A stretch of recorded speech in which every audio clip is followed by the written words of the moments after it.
নির্বাচনের আগে বিডির ভিতরে কুত্তা ঘুমায়, ফাঁস করণের পরে হেতার টেয়া খাওয়ানোর জায়গা নাই, ঠিক কিনা কও? কারবার কি করতে টেয়া কয় টাকা বেতন পাইতে? প্রধানমন্ত্রী নিজে কয়, সাবেক প্রধানমন্ত্রী নিজে কয় আমার ফিওনে 400 কোটি টাকার মালিক। যদি কেউ জিগাইছে না আর কি ডরে, কেউ যদি জিগাইতো ফিওনে 400, আপনি জানি কত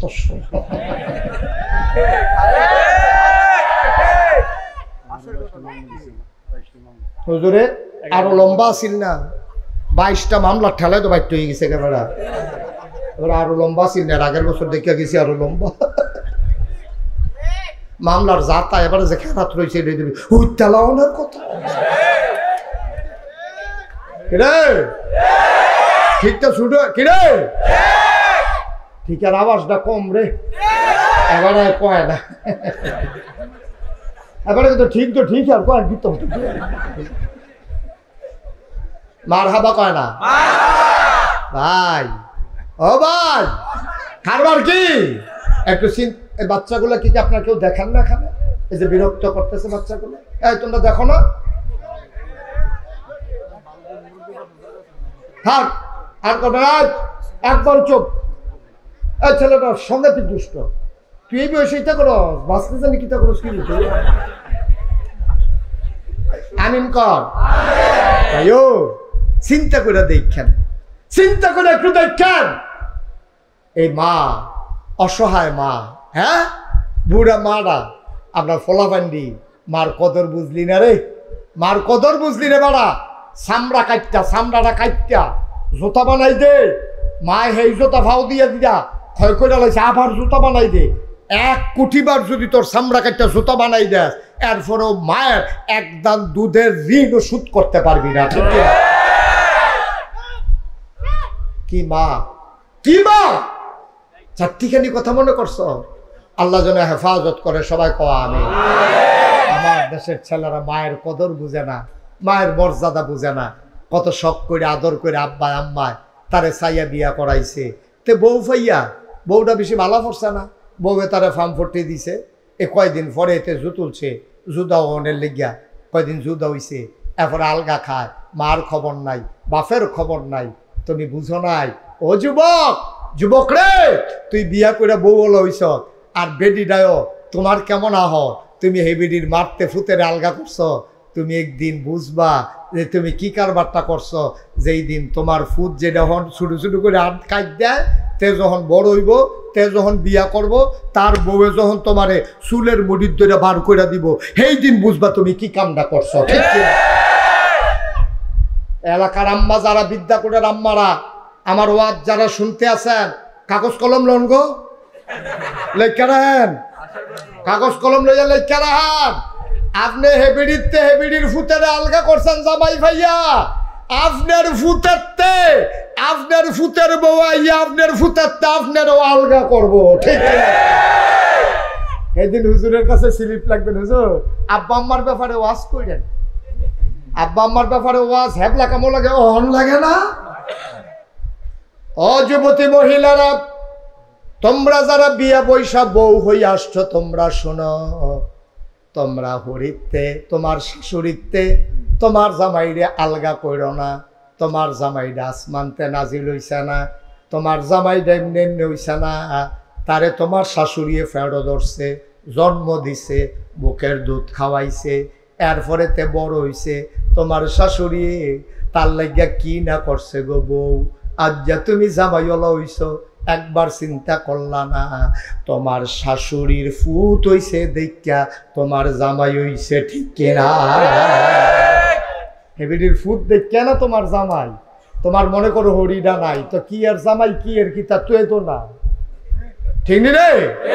একটু চিন্তা করে চললো যুবকারা, ও যুবকারা, বউয়েরা অনেক সময় দেখবা ফার্ম ফুটি দিব, আপনি টেহা পয়সা সব মার ফিসে খরচ করে আলান, আপনি টেহা পয়সা বাহির ফিসে খরচ করে আলান।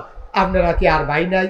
আপনার নরম পাইছে, আপনার না হইলে কামাই বেশি করেন, আপনি সব টেহা মার ফিসে খরচ করেন, আর তোমারও ফার্মে ধরছে, ঠিক আছে আমি সব টেহা দিতাম গেরে, তে মেল বইয়া সেটা কইছে আম্মা বা চৌকার মরুক, আমি ওখান থেকে সব টেহা দিতাম পারতাম না। কথাটা কি হয়েছে?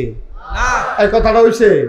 তোমার বলা উচিত ছিল তোরা কেউ দিলে দিবি না দিলে নাই, তোরা একটা দিলেও আসত না দিলেও আসত। আমি যতক্ষণ বাচ্চা থাকি আল্লাহ আমার যে দূর সামর্থ্য দিছে, আমি মার চিকিৎসা বাচ্চা থাকতে মার চিকিৎসা কারে কয় এই ব্যাপারে কোনো অবহেলা করব না। এইটা ছিল একটা সন্তানের কথা, ঠিক কিনা?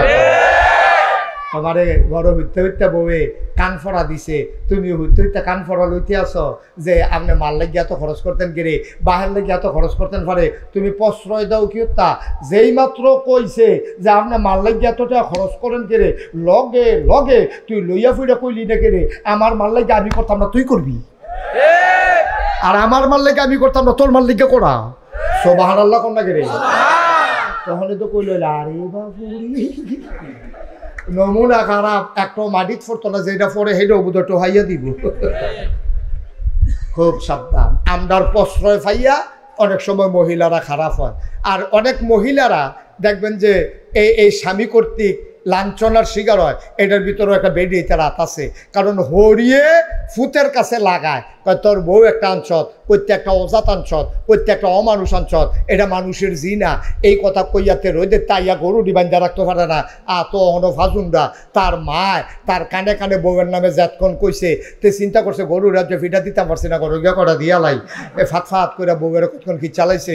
আমি কইছি শাশুড়ি আম্মা আপনি কামটা মুড়েও বালা করছেন না, আপনার উচিত ছিল বউয়ে আর শাশুড়ি মিল্লালাওর যদি মিল্লা লাইতেন পারতেন তাহলে আপনিও হৌড়তে বাঁচলেন, এই ভিডিও ফুতেতে বাঁচলো, ঠিক কিনা? হরি হৌরে দমক দিলে ভিডিও কইতো আব্বা আব্বা আগিলা দিন নাই, আমি হনে বেডির বউ, আমি বেডির ফুতের বউ, আপনি আম্মারে সারা জীবন জ্বালাইছেন শুনছি, আমি হন ফুতের বউ হয়ে আইছি। আব্বা কিছু সমস্যা হইলে আমারে কইবেন, কিন্তু আম্মারে কথায় কথায় ধমক দিবেন, এটা কইলাম আমি মান্না নিতাম না। আবার এ ভিডিও যদি কইতো ফুতরে বাহের মতো হইও না, বাপের মতো হইও না, আমার বউয়ের দিকে চোখ ফাঁক দিয়া চাইবা, চোখ হইলাম ঠিক নি রে? তো হরিয়ে কইল বউয়ের পক্ষে, বউয়ে কইল হরির পক্ষে। এই ঘটনার ভিতরে বাপেও আর হাত তুলতে পারে না, ফুতেও হাত তুলতে পারে না, ওখান সমিতি করে কান্দ ধরে হাঁটে, ঠিক কিনা কও? আমার কথা কি বুঝা গেছে? কষ্ট হইতেছে না? আর সামান্য একটু শেষ করে দিচ্ছি ইনশাআল্লাহ। তাইলে নবীজি এই 1 2 3 রুল নাম্বার কার? আমার কথা না কার? 4 নাম্বার রুল নাম্বার কার? আব্বার। আমরা উফুরছি মারহাবা কয় না রে? আচ্ছা 1 নাম্বারে মার রুল নাম্বার 1 হইল কে রে? এবিডিএ ফেডো ধরছে, কথা মনে আছে নি? 2 নাম্বারে আবার আম্মার নাম আইলো কেড়ে কই এবিডি তোমারে জন্ম দিছে, জন্ম দিতে গিয়া এবিডি যে কি কষ্টটা করছে তোমার এটা বুঝাইয়া কমন যাইতো না। ওই তোমার বউয়ে যখন বাচ্চা জন্ম দেয় কানে কানে জিগাইও বউ গো বাচ্চা যে জন্ম দিছো কীরকম কষ্ট, একবার বড়বড়াইয়া চোখের পানি দিছাইয়া দিব, ঠিক কিনা কও? তুমি বুঝো নাই মা কারে কয়, আজকে শুনে যাও জন্মের কষ্ট বড় কত কষ্ট। তোমার মায়ের প্রসব ব্যথা শুরু হয়ে গেছে, মা আর সইতে পারে না, টপ টপ করে গাল বেয়ে পানি পড়ে, জিব্বাটারে কামড় দিয়া ধরে রাখছে, নিচের ঠুটটা দাগ ফড়াই লাইছে। হরিয়া কয় কি থাকো বউ? কাম্মা ফ্যাটটা দিয়ে ব্যথা শুরু হয়েছে, মাস দিনও তো গনাই আইছে গো, নমুনা খারাপ, আয়ো আয়ো আয়ো নিয়া ফিজ ধরে ফাঁক গড়ো, রান্না করো নিরাল জাগাত, খেতা টেতা বিছাইয়া নিচে খেটের দিয়া তোর মাল লাগিয়া কুদুর জাগা করছে। উত্তর ভাড়া দাইবারে খবর দিছে তাড়াতাড়ি আইতো, হে ভিডিও দৌড়ে আইছে। বাচ্চা পেটের ভিতরে অসহ্য যন্ত্রণা, বাচ্চা মাথা ঘুরে না, এবার কি জানি ওষুধ দিছে, ওষুধ দেওয়ার লগে লগে তোর মা একটা সিল্লান দিয়া চোখটি উল্টাই লাইছে, জিব্বারাত কামড় দিয়া লাইছে। আলহামদুলিল্লাহ রহমত হইছে, এই ফোলাটাই বোধ হয় মাথাটা নিচের দিকে মাথাটা নামছে। এখন মাথাটা নিচের দিকে নামনের সময় রে, তুই যখন মাথা দিয়া দুনিয়াতে আইবি, মাথাটা নিচের দিকে যাওয়ার সময় তোর সুইটটা 2টা পাও তোর মার কলজারার ভিতরে 2টা লাথি দিয়ে আইছে।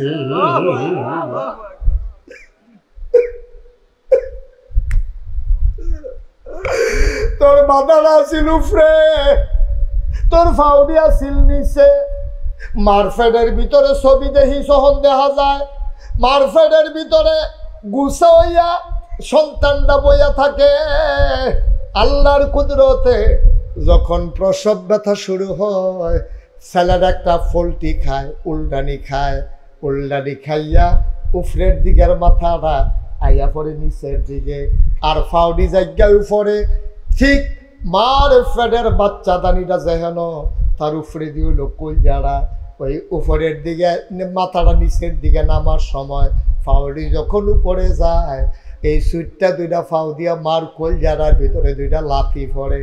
মায়ার সহ্য করতে পারে না, একটা চিল্লান দিয়া মা বেহুশ হয়ে যায়।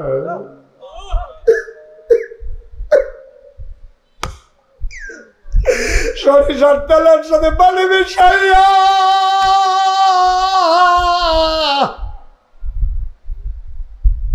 তোর মার মাথার ভিতরে দিতে আছে। তোর নানি থাকে ব্রাহ্মণবাড়িয়া, লোক ফাড়াইছে, খবর দিছে বেরি রিজার্ভ সিএনজি লই আইতে আছে, সিএনজি লই আইয়া তোরা ঘর ঢুকছে। তোর দাদির নানিরে দেখা তোর মা একটা চিল্লান দেয়া কয়, আম্মা আম্মা গো, আমি বোধহয় আর বাঁচতাম না গো আম্মা, কত কষ্ট, এত কষ্ট সহ্য করতাম পারি না আম্মা, তাড়াতাড়ি দাওড়া দাও। আমি আমার শাশুড়িরে কইছি, আমার শাশুড়িয়ে দেয় না।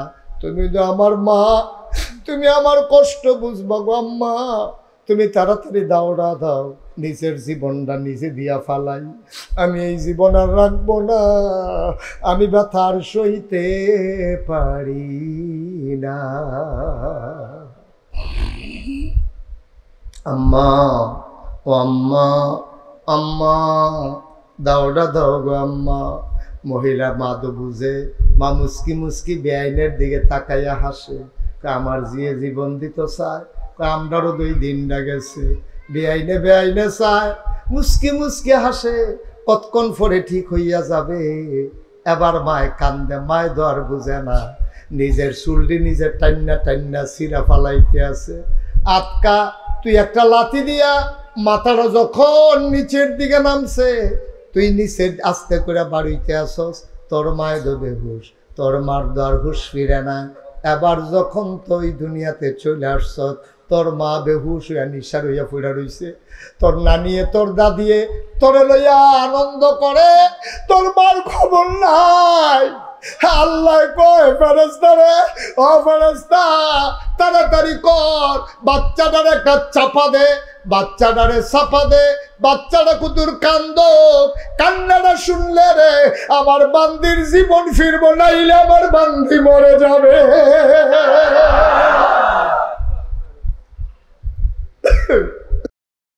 অত্যাচার করো, মারে যে তোমরা অত্যাচার করো, শুনো, এটি কিন্তু যেমন তেমন মহিলা না। এই মহিলাগুলা, এই কন্যা সন্তান আর স্ত্রী বলো আর মা বলো, হুন্না লিবাসুল লাকুম ওয়া আনতুম লিবাসুল লাহুন্না। তুমি স্ত্রীকে অধিকার দিতে চাও না, মন চাইলে সংসার করো, মন চাইলে লাথি দিয়া বের করে দাও। এটাই মুসলমান করতে পারে না, একজন আর একজনের গায়ের পোশাকের মতো।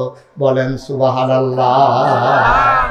ও এত জিনিস থাকতে আল্লাহ এই কথা কইল কেরে যে এই বেড়াই বেরিয়ে তোলো তোমরা গায়ের পোশাকের মতো, গো তোমরা হইলা এই বেড়াইকের পোশাকের মতো, আর তোমরা বেড়াই তোমরাও বেড়াইতের পোশাকের মতো।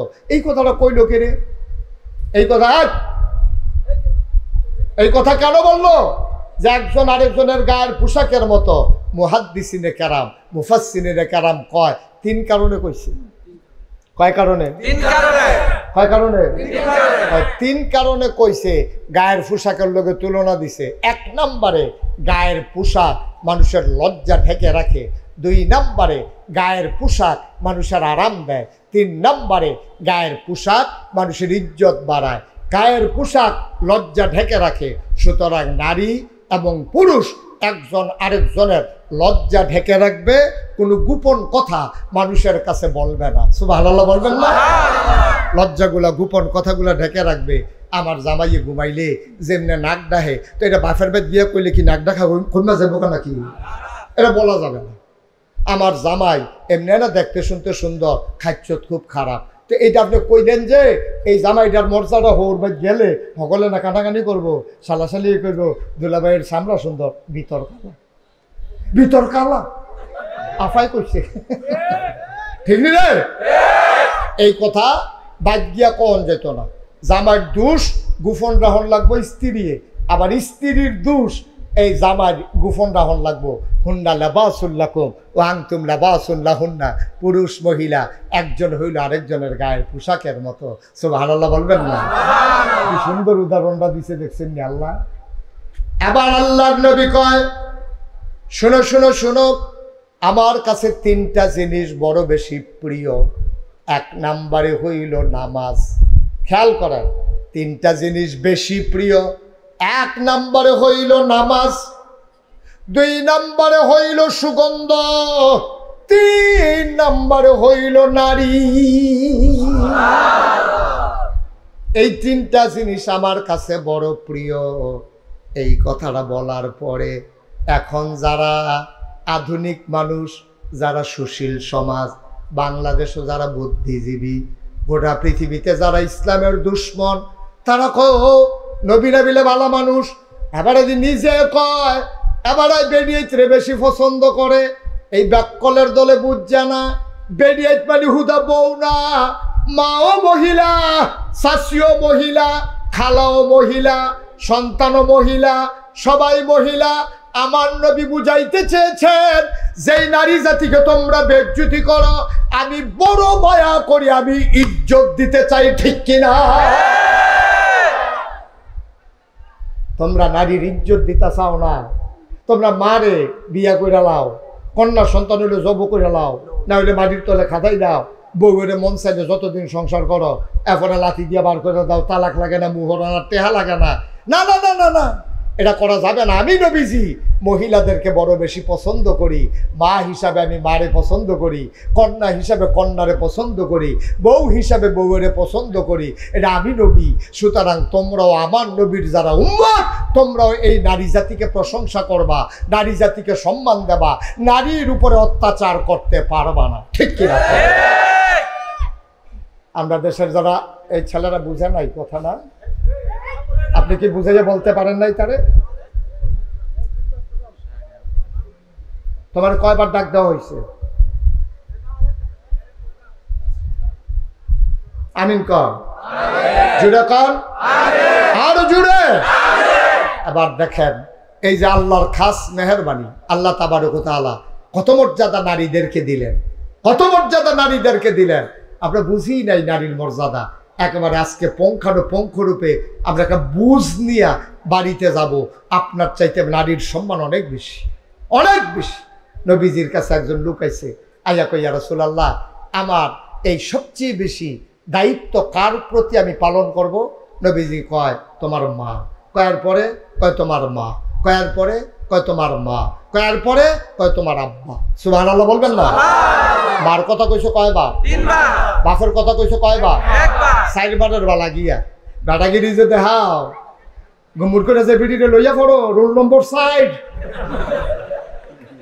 ঠিক, রোল নম্বর 1 কার, 2 কার, 3 কার, 4 দাদাগিরি দেখাও, 4 রোল নম্বর। শরম আছে নি? আবার বেড়াগিরি দেখায়, কথায় কথায় ঘিচ্ছা লাগে গম্বুর করিয়া। সব শব্দ আল্লাহ যেন হেফাজত করে, সবাই পড়া আমিন। আচ্ছা, এখনো সিহন কথা আছে, কইলে তা এই যে আল্লাহ 3 বার কইলো মার কথা, কারণটা কিতা? রইদে ফুড়ে আব্বায়, ধানের বাল লয় আব্বায়, বাসের সাদৌড়ে আব্বায়, গুসলিংডি দেয় আব্বায়, ফেনা ভাঙ্গে আব্বায়, গাই দোয়ায় আব্বায়।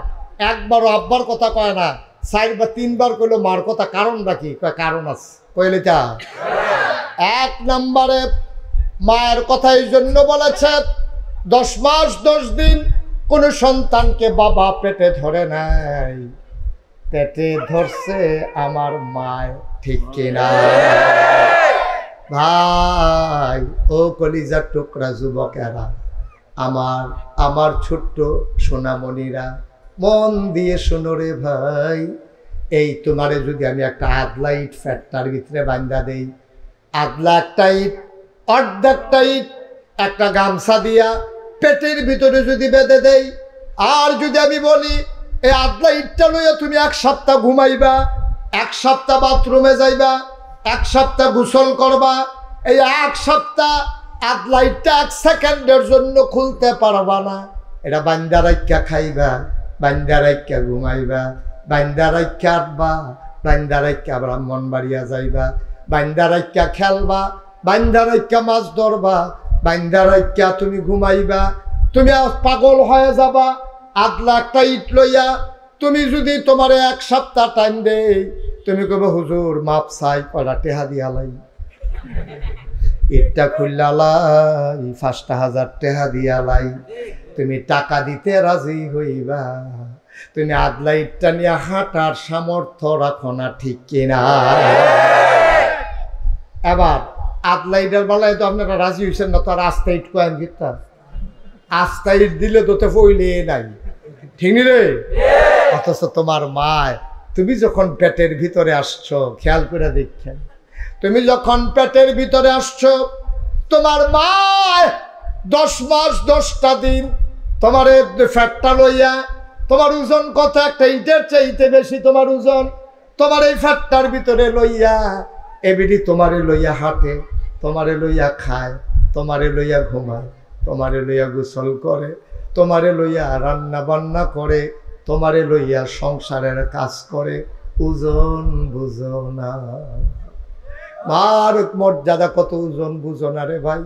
এবার আল্লাহর নবী ডাক দিয়া কয়, যেহেতু 10 মাস 10 দিন তোমার আম্মায় তোমারে পেটে ধরলো, এই জন্য 10 মাস 10 দিন পেটে ধরার কারণে কষ্টের বিনিময়ে তোমার আম্মা জান রোল নাম্বার 1 হয়ে গেছে। কষ্ট হইতেছে না? 2 নম্বরে, তুমি যখন দুনিয়াতে এসেছো, কোন পুরুষ বুঝবে না এই কষ্ট, কত কষ্ট, কোন পুরুষকে বোঝানো যাবে না। আমিও তো বাপ হইছি, আমারও যদি বলো যে হুজুর একটু বুঝাইয়া বলেন মায়ের কষ্টটা কেমন, আমি বলতে পারবো না রে ভাই, আমি বলতে পারবো না। আমার বলার সামর্থ্য নাই, কারণ এই কষ্ট আমি বুঝি নাই। কিন্তু এতটুকুন শুনেছি, এমন অনেক মা আছে সন্তান জন্ম দিতে গিয়া মা চোখ উল্টাইয়া বেহুশ হয়ে যায়, আর তার রূহ ফিরে না, মাটা মারা যায়, আছে নাকি না? বাচ্চা জন্ম দিতে গিয়া মায় মারা গেছে, এমন আসেনিও? তোমার জন্ম দিতে গিয়া মায় মারা গেছে, আফসোস লাগে, আমার বড় কষ্ট লাগে। এইরকম মার লগে ফলাফানি যখন ধমক দিয়া কথা কয়, এইরকম মার দিকে যখন চোখ বড় বড় করে চায়, মোবাইল কিনা দিছে নাকি রে, লাথি দিয়া সুকেশের গ্লাস ভেঙে দিছে। না, তুমি ভালো কাজ করো নাই আব্বা, ও যুবক তুমি ভালো কাজ করো নাই, ও আমার কলিজার টুকরারা তুমি ভালো কাজ করতে পারো নাই। আজকের মাহফিলে বুড়ার চাইতে যুবকের সংখ্যা অনেক বেশি। আমার এই যুবকগুলো যদি বদলে যায়, আমার বাংলা সোনার বাংলা হয়ে যাবে, ঠিক কিনা বলো? রাজনৈতিক নেতৃবৃন্দ কত চেষ্টা করছে, কত চেষ্টা করছে আলেমের উপরে অত্যাচারকারী, জুলুমকারী, নির্যাতনকারী, টাকা পাচারকারী এই মানুষগুলো আঙ্গুল ফুলে কলা গাছ হয়ে যাওয়া